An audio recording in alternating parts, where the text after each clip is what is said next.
হবে। তো আমরা ফ্যান সেটিং করতেছি এবং সেটিং করে আমি দিয়ে দেবো আপনাদের কাছে কীভাবে সেটিং করতে হবে। খুব ইজি একটা প্রসেস, যেমন কালারফুল, দেখতে সুন্দর, টেকসই।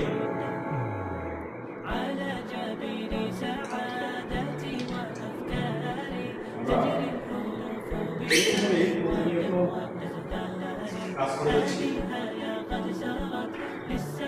বিভিন্ন জিনিসপত্র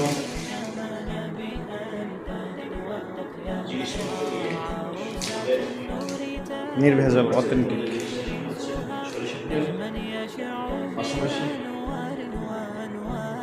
আচ্ছা দেখতে পাচ্ছি আমরা চার্জার ফ্যান বোতলে অনেক রাতের সাথে ডেলিভারি করছে, এই জন্য দেখানোর সুযোগ হয়ে ওঠে। আজকে যেহেতু দিনের বেলায় সেহেতু চেষ্টা করতেছি দেখানোর জন্য কীভাবে ফিটিং করতে হয়। চার্জার ফ্যান ইনশাআল্লাহ। এই হচ্ছে আমাদের চার্জার ফ্যান, আলহামদুলিল্লাহ। তো কেন চার্জার ফ্যান এটা তো সবাই জানেন। গরমের সময় বর্তমান প্রেক্ষাপট সব কিছু মিলিয়ে বিদ্যুতের যে অবস্থা, তো বাসায় অন্তত একটি চার্জার ফ্যান প্রয়োজন। আপনার সোনামণির জন্য, আপনার বৃদ্ধ বাবা মার জন্য, যারা গরমে কষ্ট পাচ্ছে ওই ফ্যানটা এখানে নিয়ে আসেন। তাদের জন্য। তো আমরা একটা ফ্যান অলরেডি নিয়ে- সেটিং করে রেখেছি এখানে নিয়ে আসেন।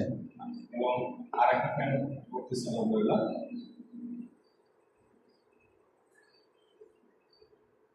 আমাদের কাছে খুব সুন্দর সুন্দর কালারের ফ্যান আপনারা পেয়ে যাবেন। দেখতে পাচ্ছেন আমাদের এই ফ্যানটা সেটিং করা হয়ে গেছে আলহামদুলিল্লাহ।